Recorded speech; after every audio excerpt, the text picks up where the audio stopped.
This is episode 191 of the Swallow Your Pride podcast, and today's guest is Heather Riga. She's an SLP that has worked in a variety of settings, including schools, hospitals, skilled nursing facilities, inpatient rehab, and home health. She currently works at a rural critical access hospital in Indiana, servicing individuals from birth to geriatrics. She primarily treats outpatients and performs modified barium swallow studies, but also services the inpatient floor and ACU. Her clinical interests include pediatric feeding disorders, adult dysphagia, head and neck cancer, stroke recovery, and progressive neurological conditions. She is a member of the Indiana Speech-Language Hearing Association and an ACE Award recipient. And thank you, Heather. We had many technical issues while trying to record this podcast. So thank you, Heather, for your patience, and I hope everybody enjoys her perspective.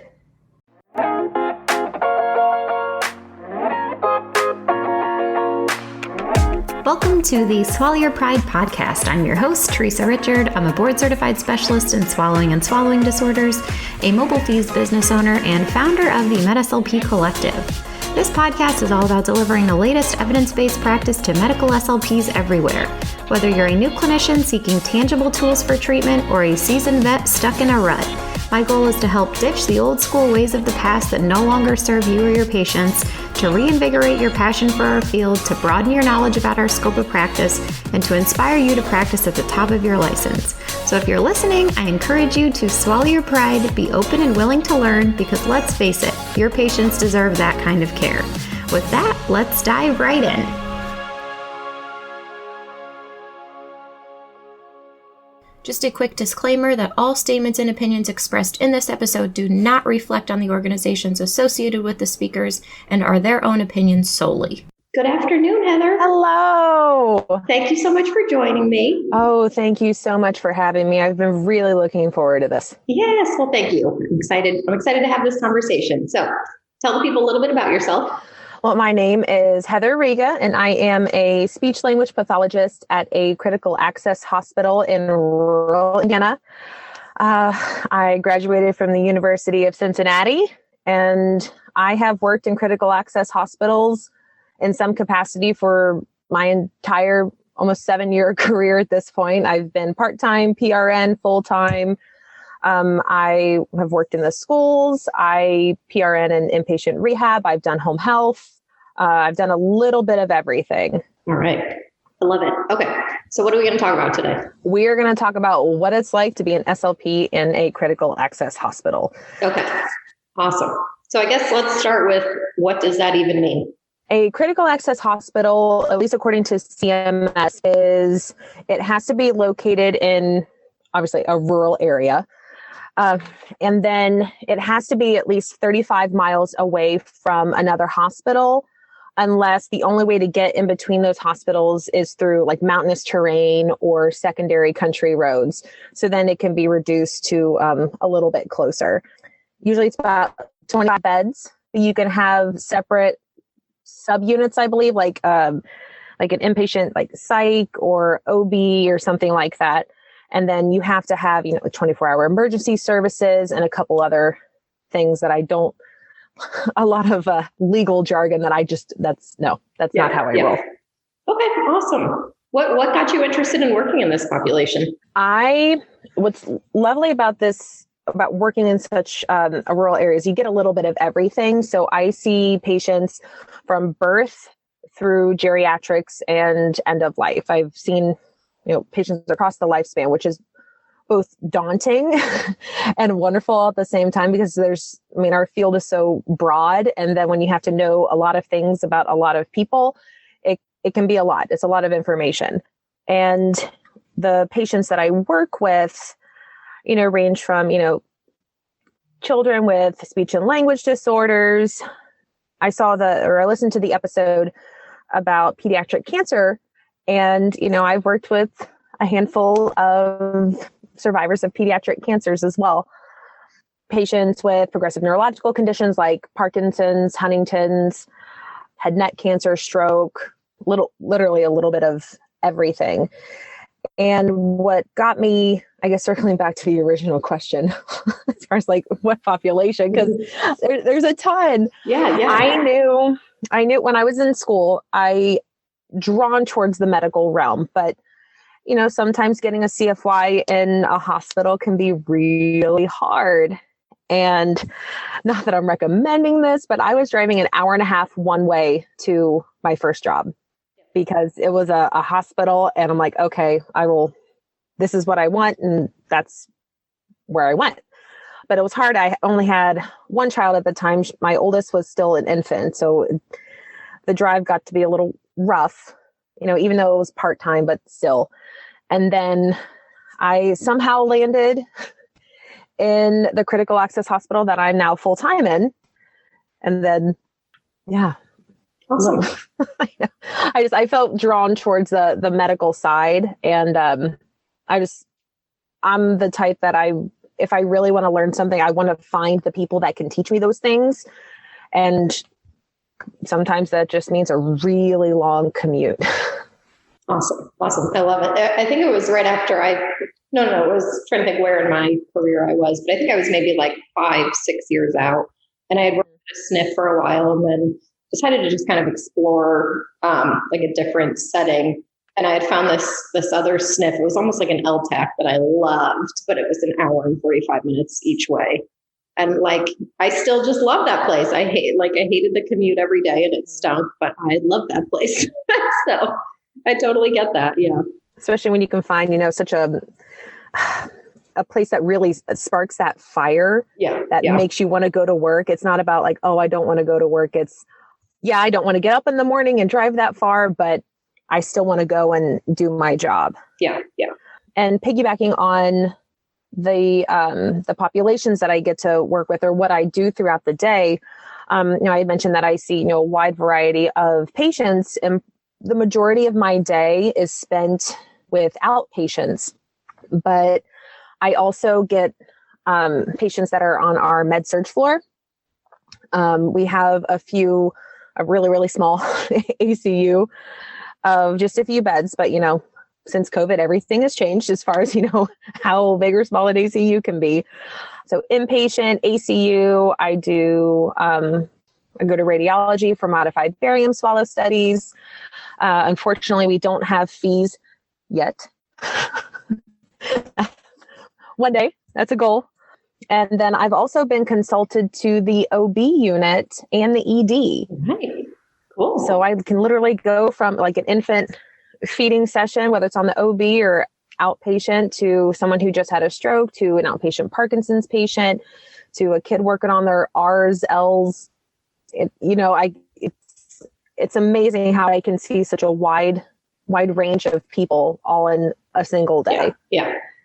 I love it. I have so much. I never get bored. Yeah, I'm sure. I have so much respect for SLPs that just cover the gamut and have to know so much. And yeah, I think it's awesome. So, well, and with that, since we do have to know so much, part of that is because being a rural hospital, and it's similar to, a rural SNF, patients might have to travel well over an hour to get to a larger city or a larger hospital system. And, if the rural hospital setting, they don't have that specific specialty, or if they don't have the capabilities to do certain testing or certain like chemotherapies, then they have to go. So, they might be driving, an hour and a half, 2 hours, depending on which side of the city that they're going to. And that's where, being in a rural setting, you want to still know where you're comfortable and competent in. But, we want to provide, the highest quality care that we can, so the patients don't have to travel that far. So that's part of it with treating such a wide variety of patients. And that's, kind of a rough spot with being in a rural hospital, is that transportation piece. And I think I'd mentioned the last time that, being a rural hospital and being in a small town, everybody, kind of knows everybody. So that's where HIPAA and patient privacy and, as my mom all would say, minding your P's and Q's. Yeah. It's important to be mindful of that. And, similar to the rural SNFs, is that some hospitals, you only have PRN SLP coverage. So, that might be fine for a little while, but then you might not have coverage for 2 weeks. And, people don't have strokes based on your availability or your work schedule. like we like to think. Another thing with working at a rural hospital is that sometimes you might have limited resources as far as, fiscal resources or technology. So I have seen, like modified barium swallow studies, I've seen studies be done using, a camcorder and VHS tape. And, this is 2021, but it wasn't all that long ago that, I've seen this. And, sometimes that's what you got. And you might have to track down, one of two, giant TVs to push in on the cart so you can rewatch them. So that can be rough for some, more rural and maybe limited facilities in that regard. Yeah, but let me commend you for pushing the record button, because I know so many places actually don't record, and you actually have to in order for it to count for billing. So thank you for doing that. And it's also, yeah. And if I'm getting it on my soapbox, it's also not wise to just go by, fly by the seat of your pants and not go back and, watch the recording in slow-mo and things like that too. So. Right. I literally just had that conversation with my student this morning. So it's great, as we were reviewing a recording for a swallow study we did this morning. So I'm right there with you. Good. But, we talk about how hard it is working in such a rural area, whether it's a SNF or a hospital. But on the flip side of that, especially for thinking about our pediatric patients, other than their grown-ups at home, teachers at school, we might be the most consistent grown-ups in their lives. So they know, I go see, Miss Heather for speech on Tuesdays, and then, COVID happened, and that, that kind of ended that for a little while, unfortunately. So that sense of community and building such a strong connection to not only the hospital system, but the people that live there. I mean, you're the one providing care, and you want to provide the best possible care for this community. So that's something that I personally take very seriously, is that community aspect. And just, these hospitals can sometimes be central to a county community, even larger, multi-county areas, that, it's important to keep that in mind. And then, the flip side of everybody knowing everybody, just building those stronger connections. Yeah. And then sometimes you might have, at least for us, I think we have 5 SNFs, in, the immediate area. And that's not kind of like assisted living and other places other SNFs that might be a little bit farther out. So, you might have some resources and people to reach out to, and that communication piece, I think we've talked about, my patient from the SNF went to the hospital to go get a modified done, and I know nothing about what happened. As the rural hospital that often gets those, please reach out. I have had wonderful conversations with therapists that are just trying to do the best that they can for their patient. And, I know we're all busy, and it's hard to reach out sometimes and make those connections, but I encourage everyone to at least reach out so you can get to know each other, and at least know, the therapists at the SNFs and the hospitals. It's important to make those connections. You know what I mean? Yeah. Well, thank you for sharing that, because I think it's so important. And I think so many, SNF SLPs, but even home health ones, at any setting of the community, sometimes you just feel like, who is this person on the other side of the world doing these swallow studies? So thank you for opening that door, because it's critical. Oh, please. That door is always open. Okay. Let me ask you, Heather, I want to go back a little bit, because you were just kind of talking about, the community aspect and during COVID and everything. Did you guys explore any sort of telehealth or anything like that? Yeah, we did.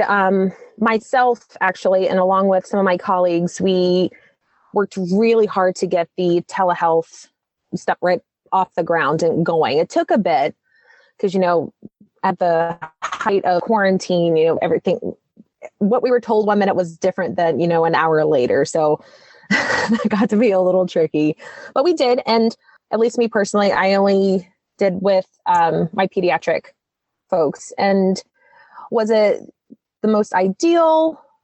Yes and no. But I mean, it was a good bridge, and, getting to see, especially, some of my little ones that I hadn't seen in weeks, and I treat pediatric feeding disorders as well. So when I get to see my feeding friends, as I refer to them, it made my heart happy.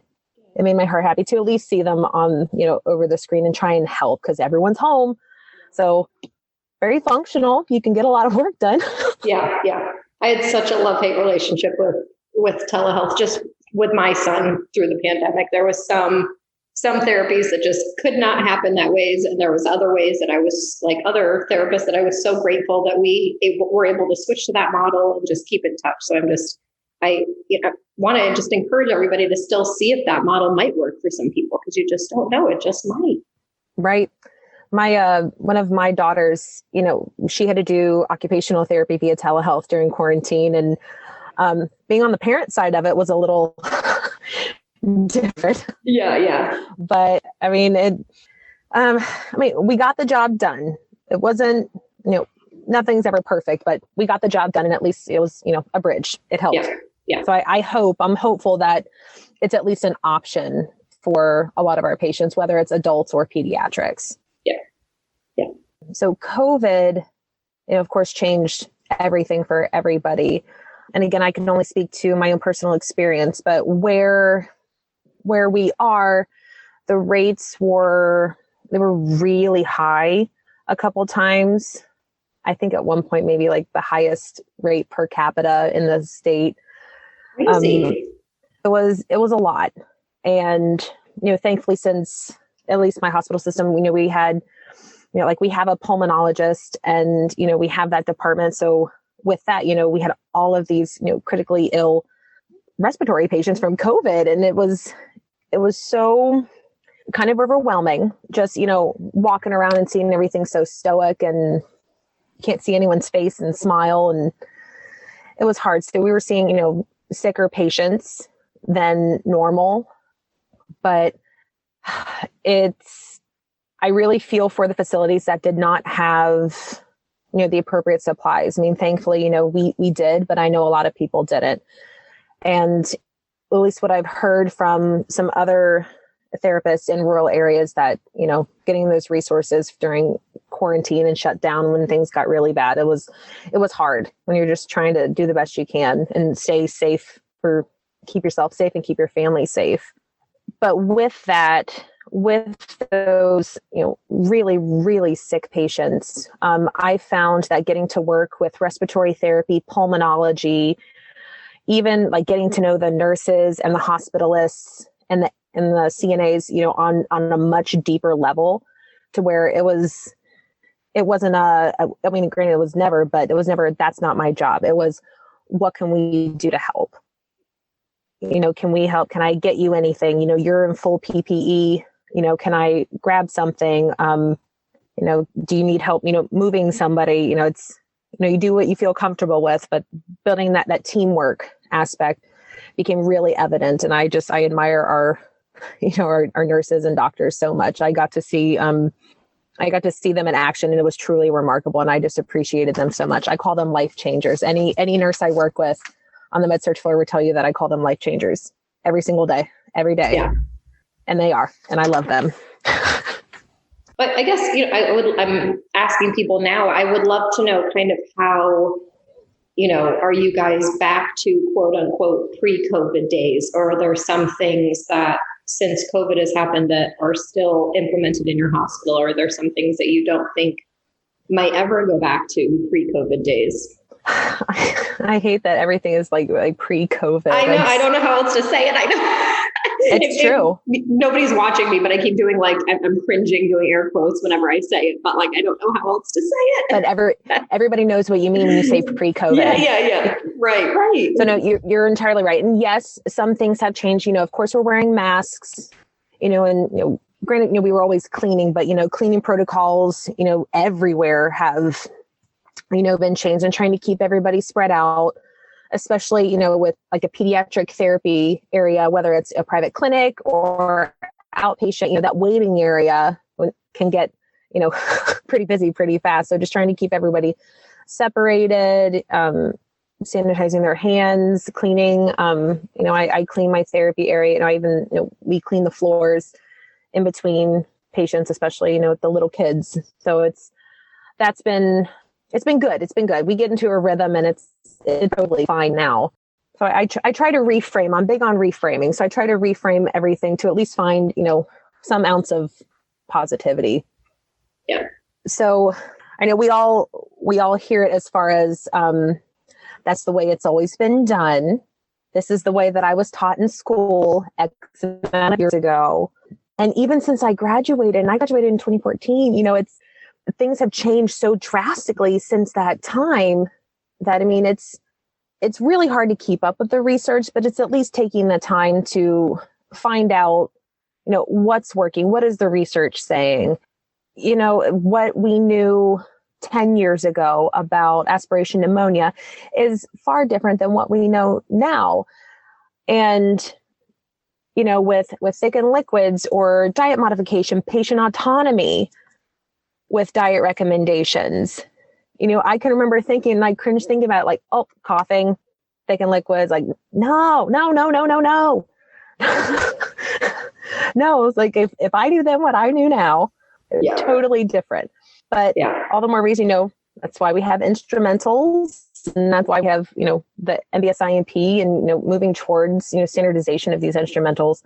And I've really, I found that the advocacy portion of evidence-based practice, advocating for the instrumentals by presenting the research, or, physicians, if someone just got, they just had a trach placed, and, the surgeon or whatever is saying, do the blue dye test, and, it might not be the best thing. There could be, if I remember right, and correct me if I'm wrong, I'm sure someone will, a 50%, false negative rate. Yep. And, let's do an instrumental, and wouldn't you know it, there might have been trace aspiration there, and, chin tucks at bedside without, watching it under fluoro.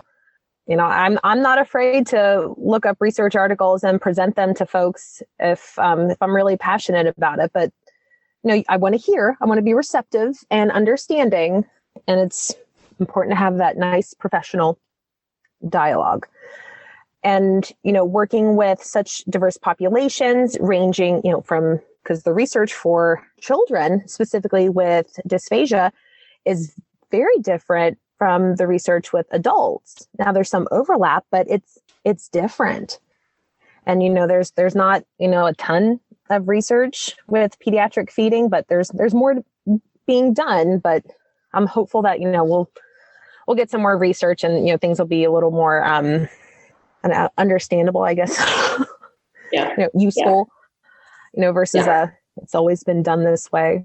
Talk to me a little bit about, your, administration, things like that, if you can, candidly, I guess, in supporting you with evidence-based practice, because I know that's always, can be such a hard thing of how do we move past how things have always been done. Mm-hmm.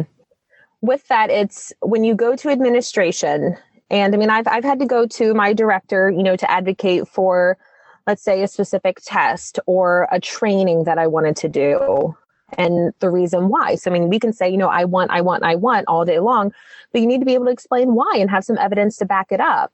And it might be, submitting a proposal for the capital budget for, equipment. So, PTs might have, some bigger equipment that they, might want, and we might want, fees or biofeedback or more trainings. It's, don't be afraid to reach out and, start with your manager, start with your colleagues, and, get some feedback. Reach out to the people that if they have those things already, reach out to them and get more information. They might have a list of resources, a list of research articles. It's not like you're, not wanting to do the work, but like I said before, I like finding the people that know what I would like to know. And if they've done it before, I'm not afraid to reach out. So I encourage everyone to at least try. And if they say no, then all the more reason to work on the proposal again and try again. Good. Awesome. I love it.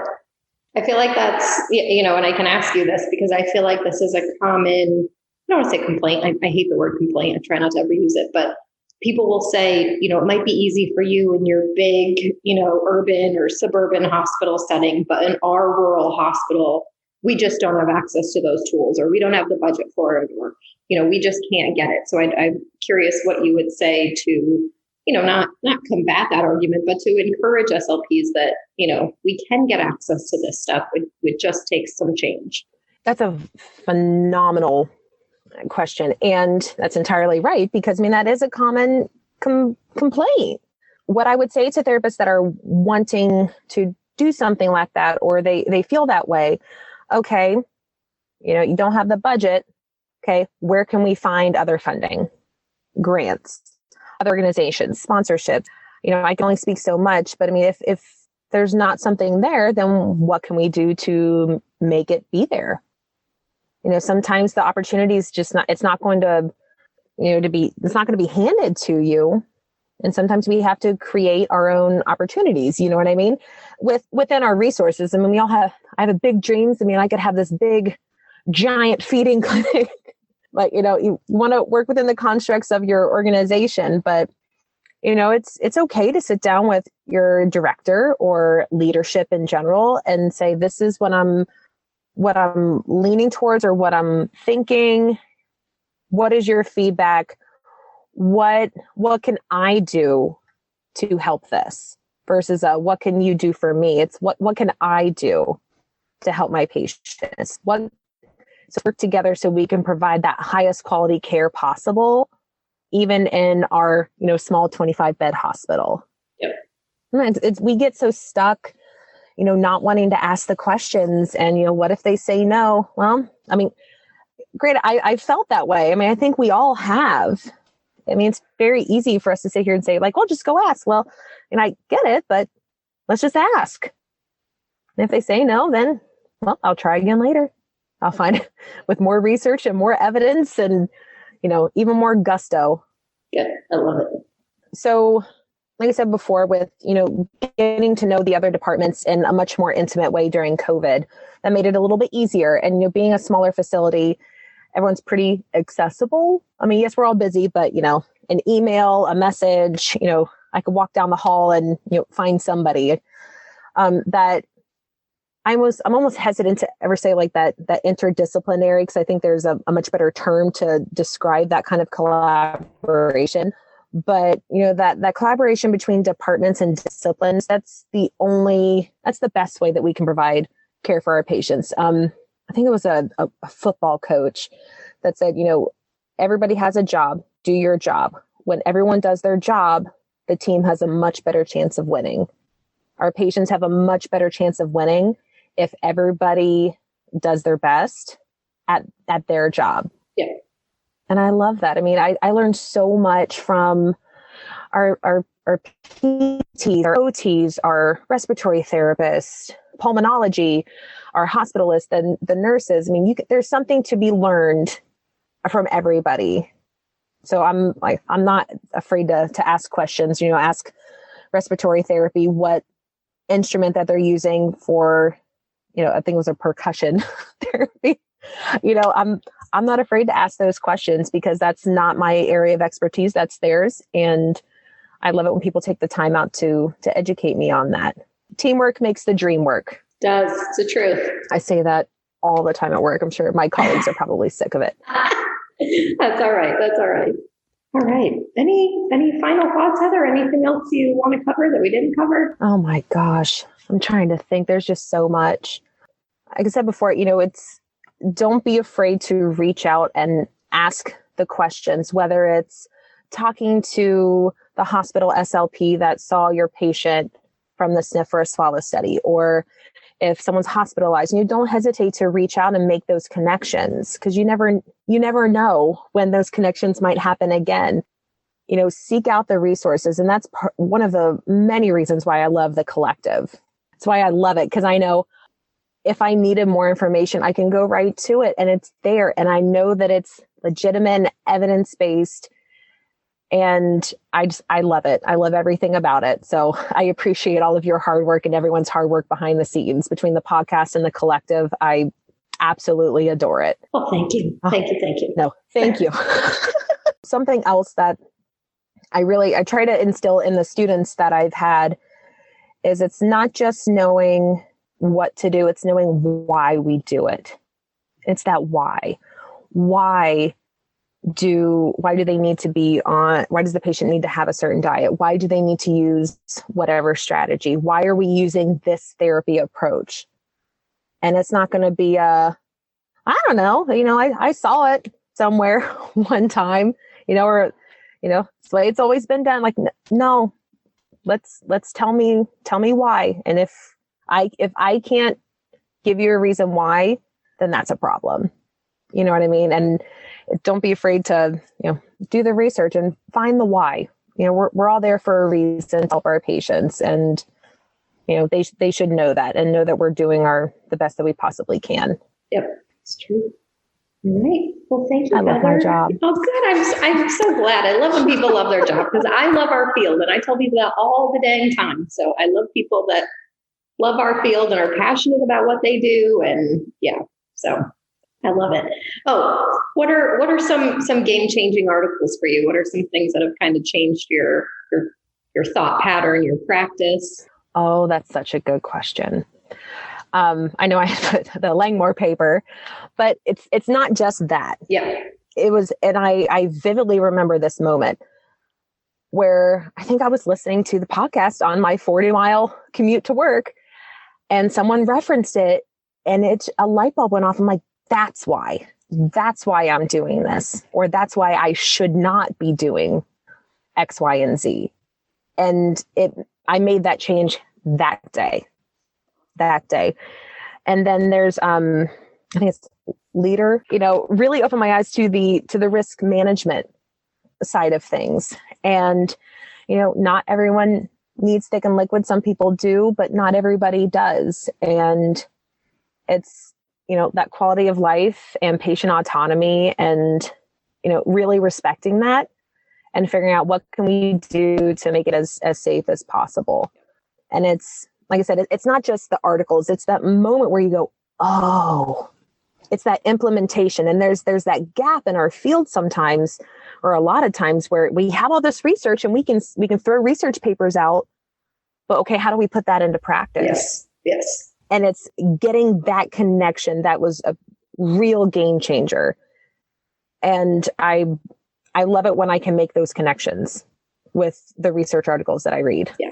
Awesome. I think that's such the biggest thing in our field. And it's actually interesting. I was talking to a researcher the other day, and I want to try to get her on the podcast too, but we were talking about how it's difficult to read research. If you are not a researcher, nobody taught you how to be a critical appraiser, a critical thinker. We try very hard as clinicians.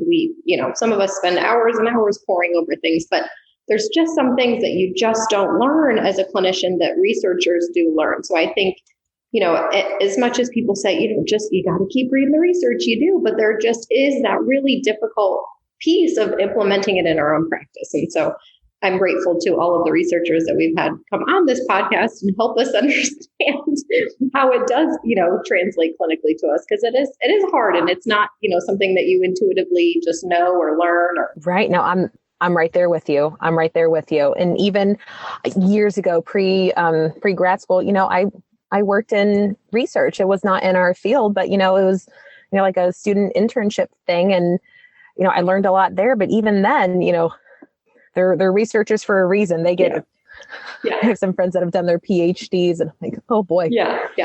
Kudos to them. Yes, I love them for that. Yes. All right. Any final thoughts, Heather? This was wonderful. Thank you so much for sharing. I mean, I'm happy to be here. I'm very happy to speak with you. And I will tell you that reaching out to you was a goal I had for this year. Oh, it's true. Because, I've spent my whole career in this type of setting. So, I mean, I feel like I know a little something about it. So why was I afraid? Yeah. Why? Good. Did anybody on my team bite you or anything? Was it okay? No. Good. Okay. I'm like, oh my gosh, this is Everyone's so not granted, like almost like via email, but still. Oh, well, good.